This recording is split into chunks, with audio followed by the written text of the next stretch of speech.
کہیں کا درد و غم کا ذکر کیا ہے، مان لیجیے دلی اجڑ گئی تھی اس کا ذکر کیا ہے، تو وہی کیفیت اگر ان کے کسی شعر میں ہے تو آپ کو ذرا سا دکھانا ہے کہ ہاں بھائی جو یہاں پہ ہے اور وہی چیز ان کے شعر میں بھی ہے، اس لیے ہمیں مدد ملتی ہے۔ ایسے موخک بات کر لیں گے، مطلب موخک کا مطلب یہ ہوا کہ بغیر مثال کے اگر آپ لکھ دیں گے کہ ہاں بھائی بہت مدد ملتی ہے، کوئی بات ہی نہیں بتا رہے ہیں کہ ہاں بھائی خط میں جو ہے یہ بتایا گیا ہے تو ان کی شاعری میں بھی ہمیں وہی چیز ملتی ہے۔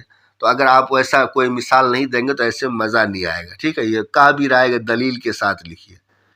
تو یہ جو ہے سوال تھوڑا سا ویسا ہے کہ تھوڑا بحث کرنے والا ہے اور آپ کو ذرا سا ان کے خطوط کو کھنگالنے ہوں گے۔ دیکھیے 7 نمبر کہہ رہا ہے کہ غالب کے مکتوب کے اسلوب کی خصوصیات کچھ اس طرح واضح کیجئے کہ نثر نگار کی حیثیت سے مرزا غالب کے کارنامے کا اندازہ لگایا جا سکے۔ تو ظاہر سی بات ہے کہ اس میں جو ہے خطوط غالب کے جو خصوصیات ہیں ان خصوصیات کو آپ کو بیان کرنا ہے۔ 5-7 پوائنٹس آپ ایک جگہ لکھ کر کے رکھیے اور اسی کو آپ کو ایکسپلین کرنا ہے، اور آپ کو مل جائے گا بڑی آسانی سے 5-7 پوائنٹ، کوئی یہ ایسا نہیں ہے کہ مشکل کام ہے، یہ آپ کو مل جائے گا۔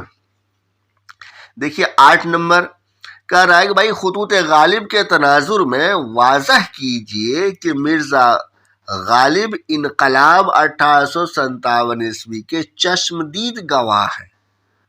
بالکل ہے گواہ چشمدید، تو خطوط غالب کے تناظر میں واضح کیجئے، تو آپ واضح تب کر پائیں گے جب آپ کو معلوم ہوگا کہ انہوں نے اپنے خطوط میں اس کا ذکر کیا ہے اور کون کون سے خط میں کیا ہے، کہاں کہاں کیا ہے، تو وہ آپ کو ذرا سا معلوم کرنا ہوگا 1857 عیسوی کی بغاوت کے حوالے سے۔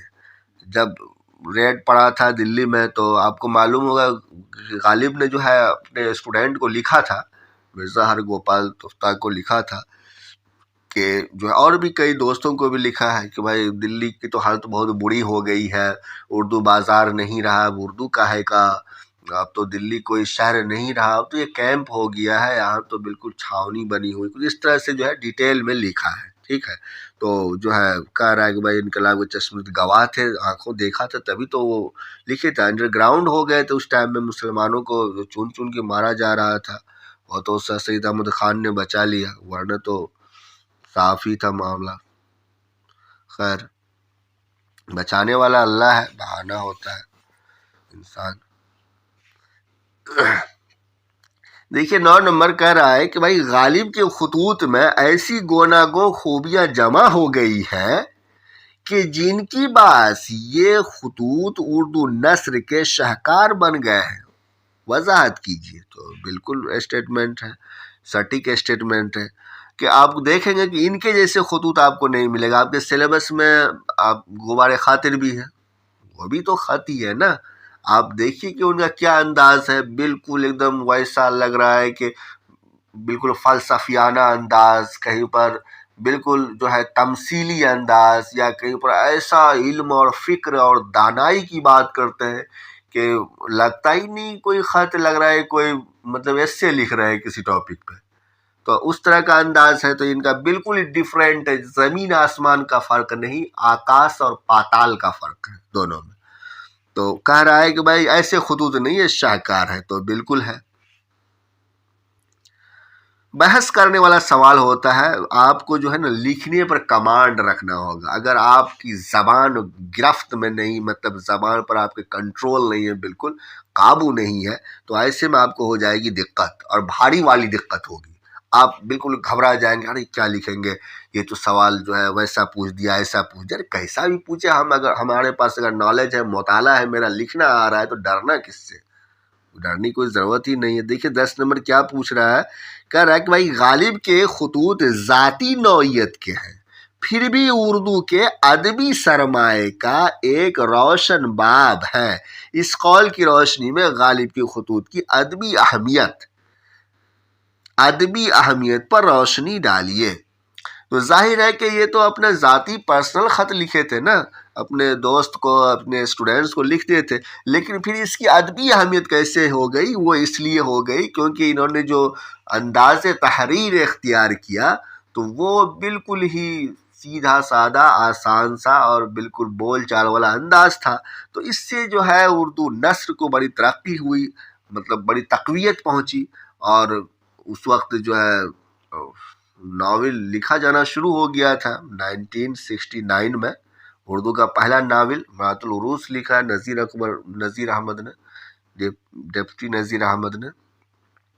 تو وہ نثر جو ہے تیار ہو رہا تھا. تو ہوتا یہ ہے کہ آپ جانتے ہیں کہ جب نثر ہم لکھتے ہیں کہ اگر غم کا کوئی، اگر ہمیں پہلو نمایاں کرنا ہے، غم کا کوئی ویسا واقعہ پیش کرنا ہے، یا خوشی کا اظہار کرنا ہے، یا کہ کسی بھی طریقے کا جو ہے ہمیں کچھ کرنا ہے، تو اس کے لیے الگ طرح کا نثر ہوتا ہے. اب ظاہر ہے کہ اگر ہم غم کے کسی پہلو کو بیان کر رہے ہیں تو وہاں پہ خوشیوں والے ورڈز کا کلیکشن تو نہیں کر سکتے ہیں، اور ہر طرح کے جذبات کو بے نقاب کرنے کے لیے یا بیان کرنے کے لیے، واضح کرنے کے لیے الگ الگ طرح کے ورڈز چننے ہوتے ہیں. نہ صرف ورڈز بلکہ الگ الگ طرح کے اسلوب کا ہمیں جو ہے سہارا لینا پڑتا ہے. تو اس وجہ سے جو ہے اس کی بڑی ادبی اہمیت ہے.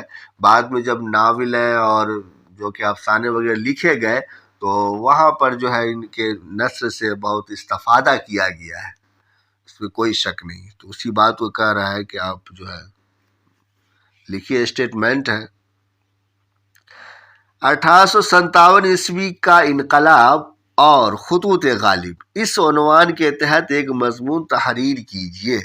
تو یہ 1857 سے ریلیٹ کر کے لکھتا ہی ہے. اس میں غالب صاحب فارسی میں بھی خطوط لکھے ہیں کچھ، تو اس میں بھی جو ہے ذکر ہے. تو 1857 کا بہت ڈیٹیل میں کئی خطوط میں آیا ہے نا، آپ پڑھیے گا نا. اگر آپ نہیں پڑھے ہیں تو بچے ٹیکسٹ نہیں پڑھتے، ٹیکسٹ بک سے بھاگتے ہیں، سوچتے ہیں کہیں تنقیدی مضامین مل جائے، کہیں پر کسی کا نوٹ سے مل جائے، اسی کو پڑھ کر کے ہم جو ہے بالکل کامیاب ہو جائیں گے. تو بھائی میرے، اب آپ لوگ سوری، ٹیکسٹ بک پڑھنے کی عادت ڈالیے. پڑھنے کا تو زمانہ ہی ختم ہو گیا ہے. تو کوئی پڑھنا نہیں پسند کرتا ہے کہ ہم کوئی کتاب نکال کے ذرا سا سلیبس کا پڑھیں کہ بھائی کیا لکھا ہے، کیا خطوط غالب کے، یا کہ غبار خاطر پڑھیں ذرا سا ٹیکسٹ بک نکال کر کے. سوچتے ہیں کہ بھائی پڑھنے کی ضرورت نہیں ہے تو جو ہے تنقیدی مضامین پڑھ لیں. تو پڑھیں گے تو ابھی تو آپ کا ذہن کھلے گا نا. کیسا بھی سوال پوچھے آپ کو فوراً دماغ میں کلک ہوگا، ہاں بھائی یہ تو ہم نے پڑھ چکا ہے، یہ بات تو ہم پڑھ چکے ہیں. تو وہاں آپ ذکر کر سکتے ہیں. بھلے خط یاد نہ ہو، خط کا ڈیٹ یاد نہ ہو، کہ ان کے نام لکھا گیا ہے، یہ تو یاد رکھ سکتے ہیں آپ، لیکن بحث تو کر سکتے ہیں نا. ایک امتحان میں بات تو بنا سکتے ہیں، آپ کس سوال کا جواب تو لکھ سکتے ہیں. دماغ میں کنٹینٹ سے بھرا ہوا رہے گا تبھی تو آپ لکھیں گے، نہیں تو آپ سوچنے لگ جائیں گے کہ بھائی کیا لکھنا ہے کیا نہیں لکھنا ہے. اور آپ جانتے ہیں مینس میں سوچنے کا ٹائم نہیں رہتا ہے کہ آپ سوچنے بیٹھیں گے ہاں بھائی کیا ہے. یہاں تو سوال دیکھیں اور فوراً قلم چھوٹے، تو ایسا ہوتا ہے. ٹائم آپ نے امتحان دیا ہے نہیں دیا ہے، آپ امتحان دیے ہوں گے مینس کا، تو آپ کو اندازہ ہوگا کہ کس طرح سے کتنا فاسٹ لکھنا پڑتا ہے. دیکھیے 13 نمبر کہہ رہا ہے کہ بھائی غالب کے خطوط، نہیں یہ 12 نمبر ہے. اردو کے نثری ادب میں خطوط غالب کی انفرادیت اور اہمیت پر روشنی ڈالیے. تو بھائی انفرادیت اور اہمیت اردو کے نثری ادب میں. اب نثری ادب میں کہا گیا ہے تو آپ دیکھیں گے کہ اس سے پہلے بہت ساری کتابیں لکھی جا چکی تھی. 1802 میں داستان باغ و بہار ہمارے سامنے تھا، اور بالکل ہی آسان اور ویسی نثر. اور اتنے سال بعد، یعنی کہ یہ آپ دیکھیں گے کہ 1868 میں ان کی پہلی کتاب عود ہندی آئی، اور دوسری جسٹ اگلے ہی سال 1869 میں آئی تھی. دلچسپ بات یہ ہے کہ ان کے خطوط کا ایک مجموعہ تو ان کی زندگی میں شائع ہوا، ایک جو ہے ان کی موت سے کچھ دن پہلے اور ایک جو ہے موت سے کچھ دن بعد. تو تھوڑا سا ہی فرق ہے، گیپ ہے دونوں میں. تو آپ دیکھیں گے کہ بھائی اس میں جو ہے تو خطوط غالب کی انفرادیت اور اہمیت پر روشنی ڈالیے. تو آپ کو مل جائے گا جب آپ پڑھیں گے کہ انفرادیت اور اہمیت کیا ہے. انفرادیت اس لیے کیونکہ بالکل یہ الگ ہے، دوسرے کے خطوط سے الگ ہے. اردو کے نثری ادب میں خطوط غالب نثری ادب میں ہاں میں بتا رہا تھا جیسے داستان ہے، اور بھی کئی داستانیں لکھی گئی ہیں. 1824 میں داستان ہے وہ رجب علی بیگ سرور کا، کیا داستان ہے، فسانہ عجائب. بہت ساری نثری کتابیں لکھی گئی تھی، لیکن اس کے باوجود خطوط غالب کے نثر سے بہت زیادہ استفادہ کیا گیا. تو اس بات کی باریکی کو آپ کو سمجھنا ہے کہ ایسا کیا ہے خطوط غالب میں جو اس سے استفادہ کیا گیا. وہ اس لیے کیونکہ بہت ساری باتیں یہاں پہ بولنے کے لیے، تو جو میں ابھی پڑھ رہا ہوں، نیکسٹ بناؤں گا ویڈیو تو آپ کو بتاؤں گا. دیکھیے 13 نمبر کے غالب کے خطوط دہلی کی تہذیبی زندگی سے واقفیت کا اہم ماخذ ہیں. اب یاد رکھنا ہے آپ کو کہ باغ و بہار میں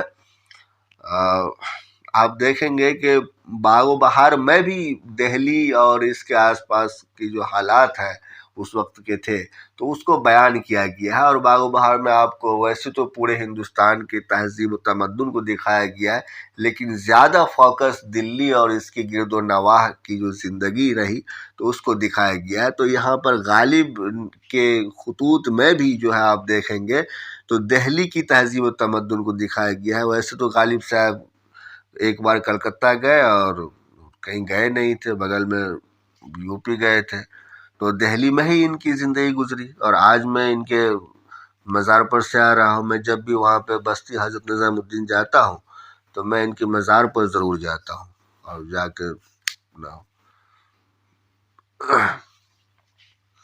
دیکھیے آگے کہ تو ظاہر ہے یہ اسٹیٹمنٹ ہے کہ بالکل جو ہے دہلی کی تہذیبی زندگی سے ہماری واقفیت ہوتی ہے اور اہم ماخذ ہے. تو اس نقطۂ نظر سے خطوط غالب کا جائزہ لیجیے. تو اس وقت کے دہلی کے جو حالات تھے جو تہذیبی زندگی تھی، تہذیب و تمدن تھا، اس کو جہاں جہاں اس خط میں بیان کیا گیا ہے تو وہ ساری چیزیں جو ہے آپ کو لکھنی ہے. اب تہذیب میں کیا کیا چیزیں شامل ہوتی ہیں تو وہ آپ جانتے ہوں گے. زبان جس کو نثر بولتے ہیں نا، یہ بھی ہے تہذیب میں شامل، سارا کچھ ہے. اور تہذیب کا ڈیفینیشن آپ پڑھ لیجئے گوگل کر کے، ای بی ٹیلر نے بہت اچھا ڈیفینیشن دیا ہے. دیکھیے 14 نمبر غالب کے بزلہ سنجی ہی ہے جو ان کی تمام تحریروں میں ایک رنگ کی طرح پھیلی ہوئی ہے. یا بزلہ سنجی لکھ کر کے لوگوں کو ڈرا رہا ہے. بھائی بزلہ سنجی کہتے ہیں کہ خوش طبعی، یعنی کہ مطلب غالب صاحب آپ جانتے ہیں بہت ہی ظریف انسان تھے، بہت ہنسمکھ انسان، ہنساتے رہتے تھے. تو شاعری میں بھی آپ دیکھیں گے ظرافت ملے گا آپ کو، اور وہی ظرافت جو ہے ان کے نثر میں بھی آپ کو ملے گا. تو اس کو ہی کہتے ہیں بزلہ سنجی، اسی کو کہتے ہیں کہ ظریف ہونا اور شوخی، ظرافت، یہ سب کو کہتے ہیں. تو کہہ رہا ہے کہ غالب کی بزلہ سنجی ہی ہے جو ان کے تمام تحریروں میں ایک رنگ کی طرح پھیلی ہوئی ہے. اسی نے ان کے خطوط کو مقبول عام بنا دیا ہے. یہ اسٹیٹمنٹ ہے یہاں تک. اس بیان میں کس حد تک صداقت ہے، تردید یا تائید میں اپنی رائے کا اظہار کریے. دیکھیے سوالوں کیسے انہوں نے لکھا ہے. تو آپ کس میں لکھیں گے، تردید میں لکھیں گے یا تائید میں لکھیں گے؟ میری رائے ہے کہ یہاں پہ جو ہے آپ تردید میں لکھیں. آپ کہیں گے کیسے، کیوں لکھیں تردید میں، تائید میں کیوں نہیں؟ تائید میں بھی لکھا جا سکتا ہے، لیکن تائید میں لکھنے کے لیے جو ہے آپ کا جو ہے بہت وسیع مطالعہ ہونا چاہیے، اور تردید میں لکھنے کے لیے وسیع مطالعہ کی ضرورت نہیں. یہ اتنا مطالعہ ہے آپ کے پاس، اسی سے آپ کا کام چل جائے گا اور بہت اچھے سے کام چلے گا.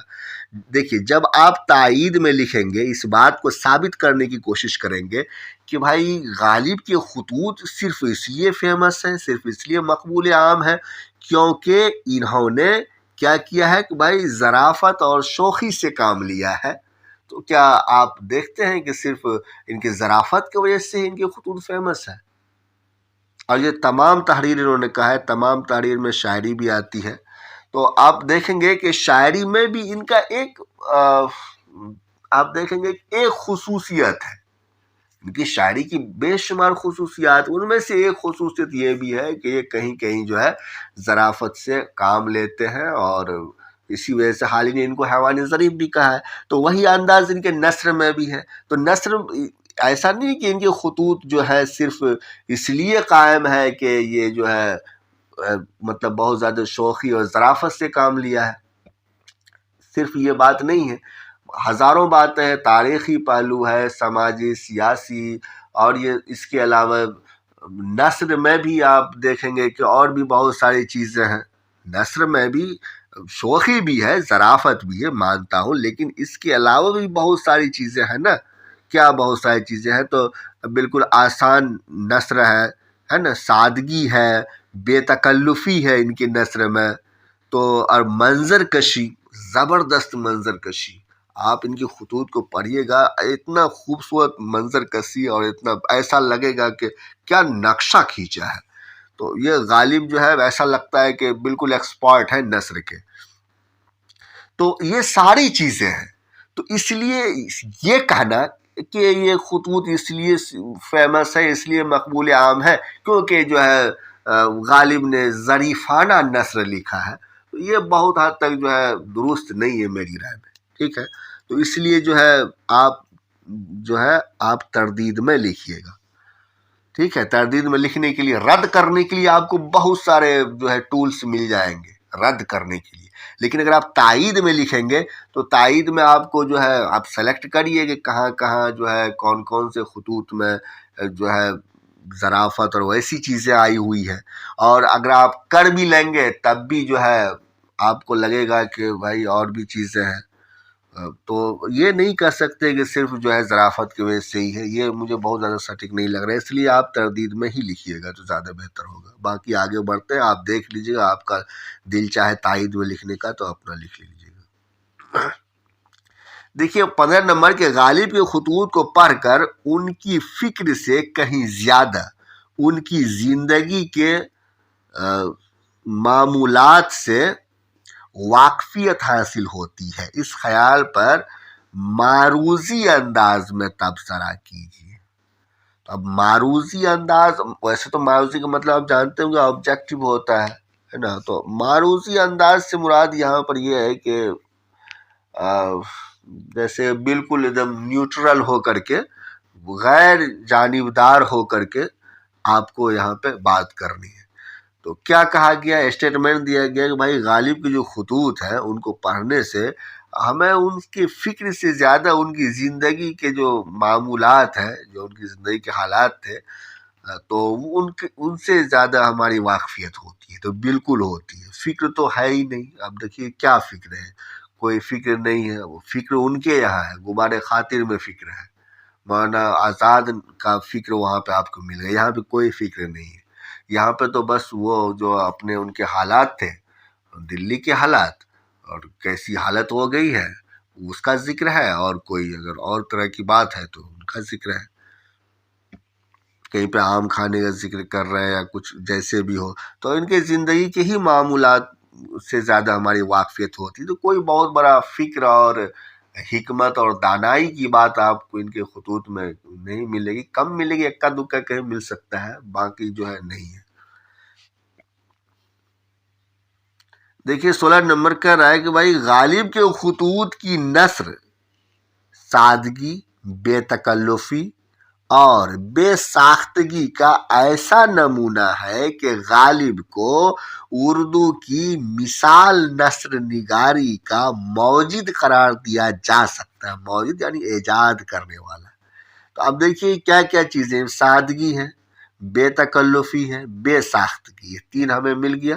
اب اس تینوں پر بات کر کے اور آخر میں یہی ثابت کرنے کی کوشش کریں گے کہ جو ان کی جو اردو کی بے مثال نثر نگاری کا موجد قرار دیا، موجد ہے، بے مثال نثر نگاری کا موجد، کیونکہ اس سے پہلے کی جو نثری کتابیں ہیں تو وہاں بھی نثر ہے لیکن وہ انداز نہیں ہے. وہاں پہ آپ کو ذرا سا جو ہے آرٹیفیشیل، وہ مصنوعی انداز آپ کو زیادہ ملے گا. غالب کے یہاں ویسا نہیں ہے، سیدھی سیدھی بات کرتے ہیں، جیسے ہم اور آپ مل کے بات کرتے ہیں نا ویسے ہی بات کریں گے، جیسے دو چار دوست مل کے بات کرتے ہیں. تو یہ ایک انوکھا انداز ہے، بالکل نیا، انوویٹو جس کو بولتے ہیں. تو وہ انداز یہاں پہ ہے، اسی لیے جو ہے یہ کہا گیا ہے کہ جو اردو کی مثال نثر نگاری کا موجد ہے، کیونکہ اس سے پہلے غالب سے پہلے یہ انداز تحریر کسی نے بھی ایجاد نہیں کیا تھا اپنے مکتوب میں یا کہ خطوط کے علاوہ بھی کہیں پر، نہ تو داستان میں نہ ہی کسی ناول میں۔ باغ و بہار ہی ہے تو کیا ہے، وہ ترجمہ کیا ہوا ہے نا، کوئی ایسا الگ سے تو نہیں لکھا ہے، اور رجب علی بیگ سرور نے الگ سے لکھا بھی ہے، تو آپ جا کے پڑھیے گا تو آپ کو لگے گا بالکل ہی فرق ہے دونوں کے نثر میں۔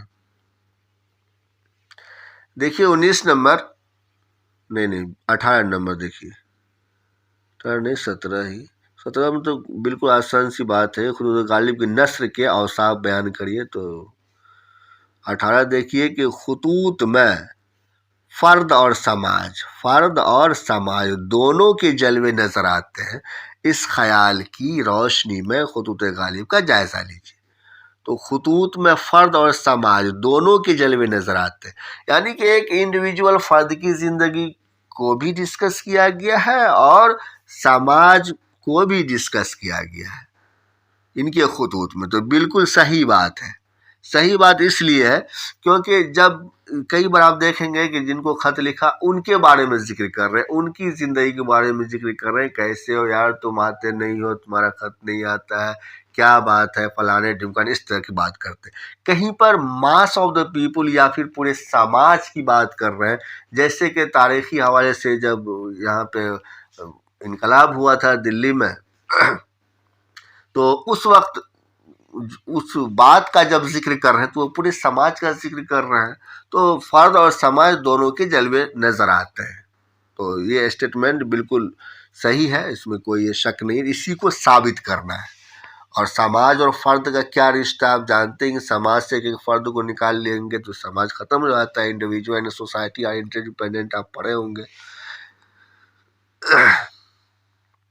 دیکھیے کہ 19 نمبر کہ اردو ادب میں غالب کے خطوط کو کن کن وجوہات کی بنیاد پر اہمیت حاصل ہے۔ اب یہ ہے وہ گیا کہ ان کے نثر کی خصوصیات، کہ جتنے بھی خصوصیات ہیں ان سارے کی بنیاد پر جو ہے اہمیت حاصل ہے۔ بس تفصیل سے جواب دیجیے، نہیں بھی کہے گا تفصیل سے جواب دیجیے تب بھی تفصیل ہو جائے گا، اس میں تب بھی اس میں تفصیل ہوگا۔ 20 نمبر خطوط غالب کی مقبولیت کا کیا راز ہے؟ راز ہے، کوئی ایک راز تو ہے نہیں، وہی سارے راز ہیں جو کہ آپ خطوط غالب کے نثر کی خصوصیات میں پڑھتے ہیں۔ مدلل تحریر کیجیے، ٹھیک ہے۔ تو 21 نمبر غالب کے خطوط میں ان کے عہد کی معاشرت کی عکاسی کس حد تک ہوتی ہے؟ ہاں، اپنا جواب مثالوں کے ساتھ لکھیے۔ تو کہنے کا مطلب یہی ہے کہ اس عہد کا جو معاشرہ تھا اس کی عکاسی کی گئی ہے۔ بحث کے اوپر بھی سوال آیا تھا، لیکن یہ ہے کہ گھما پھرا کے آتا ہے۔ تو میں نے آپ کو بتایا تھا کہ آپ کو 3 سوالات تیار کرنے ہیں۔ سوری، دیکھیے اب یہاں میں بتاتا ہوں۔ پہلا یہ بنیادی سوال ہے کہ خطوط غالب کی نثر کے خصوصیات، یعنی کہ اس خطوط غالب میں جو نثر ہے نا، تو نثر کی خصوصیات آپ کو ڈیٹیل میں تھوڑا سا کر لینا ہے، کیونکہ یہ ایک ایسا سوال ہے اس سے آپ کے کئی طرح کے سوالات ہینڈل ہوں گے۔ تو نثر کی خصوصیات، ٹھیک ہے، پوائنٹ وائز آپ کو لکھ لینا ہے، نثر کی خصوصیات 1 نمبر میں، ٹھیک ہے۔ دوسرے نمبر میں کیا؟ دوسرے نمبر میں 3-4 چیزوں کا آپ ذہن میں رکھیے: ادبی، سیاسی، ٹھیک ہے، سماجی، تاریخی۔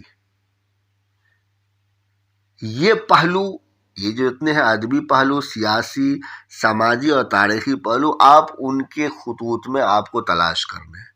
ان میں سے کوئی بھی بات دے کر کے کہے گا کہ بھائی اس خطوط کی ادبی اہمیت بتائیے، یا کہ سیاسی اہمیت بتائیے، یا کہ کیا تاریخی اہمیت ہے، تو یہ ساری چیزوں کو جو ہے آپ کو ذہن میں رکھ کر کے اور خط مارک کر لینا ہے کہ بھائی ادبی اہمیت کہاں پہ ہے۔ 2-3 لائن جو ہے آپ وہاں سے نوٹ بھی کر لیجئے، اور اقتباس دینے کا طریقہ میں نے بتا دیا ہے، تو اسی طریقے سے بیچ میں کہیں نہیں گھسائیے گا کہ ہاں بھائی غالب نے کہا ہے، بیچ میں گھسا دیے ان کے کسی بات کو، تو ایسا نہیں، بالکل فارمیٹ کے ساتھ لکھیں گے، جیسا خط نہیں ہوتا ہے کہ لکھتے ہیں نا کہ بھائی ڈیٹ لکھے اوپر میں فلانے کے نام، تو ٹھیک فارمیٹ ویسا ہونا چاہیے، تو پھر مزہ آئے گا ایگزامنر دیکھ کر کے بھی لگے گا ہاں بھائی ٹھیک ہے۔ بیچ میں کہیں گھسائیں گے کوٹیشن تو بہت ہی ویسا لگتا ہے کہ خراب لگتا ہے، اور ان کی نظر بھی نہیں پڑے گی ایگزامنر کی ایک ایک ورڈ کون پڑھتا ہے۔ تو یہ ہو گیا دوسرے نمبر میں آپ کو یہ سارا کرنا ہے، ٹھیک ہے۔ اب نمبر 3 تیسرا کیا کہ آپ کو کہا جائے گا کہ بھائی اردو نثر کے ڈیولپمنٹ میں اس کتاب کے یعنی خطوط غالب کے نثر نے کس طرح سے اس کو جو ہے متاثر کیا۔ تو اب کس طرح سے متاثر کیا، تو آپ کو ذرا سا تاریخی پہلو اپنے ذہن میں رکھنا ہوگا کہ اس کتاب سے 1868 یا کہ 69 میں یہ جو خطوط غالب جو ہے چھپ کر کے لوگوں کے سامنے آیا، تو اس سے پہلے جتنی بھی نثری کتابیں ہیں ذرا سا اس کا ذکر آپ کو کرنا ہے۔ اب جتنی بھی کیا 2-3 کا بھی ذکر کر لیں گے آپ، موسٹلی داستان ہی ہے، تو 2-3 داستان کا آپ ذکر کر لیں گے کہ ان میں داستان کی تھوڑی سی آپ ویسی بات بتا سکتے ہیں کہ جو کہ ان میں نہیں ہے، یعنی کہ خطوط غالب کی جو خصوصیات ہے تو وہ خصوصیات میں سے جو خصوصیت نہیں ہے، جیسے منظر کشی ہے، اس میں کوئی شک نہیں، تو منظر کشی کا بھی ایک الگ انداز ہے یہاں پہ، ایسا نہیں کہ منظر کشی ہے، غالب کیا منظر کشی ہے تو اس کو ہم بیان نہیں کریں گے، بالکل کریں گے بیان، کیونکہ غالب نے منظر کشی کو ایک الگ انداز میں اختیار کیا۔